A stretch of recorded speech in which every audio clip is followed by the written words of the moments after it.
اللهم صل وسلم وبارك على سيدنا محمد في الأولين وصل وسلم على سيدنا محمد في الآخرين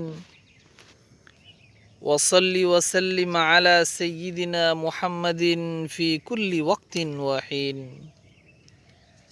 اللهم اجعل صلواتك ورحمتك وبركاتك على سيد المرسلين وإمام المتقين وخاتم النبيين محمد عبدك ورسولك إمام الخير وقائد الخير ورسول الرحمة اللهم ابعثه مقاما محمودا يغبطه به الأولون والآخرون.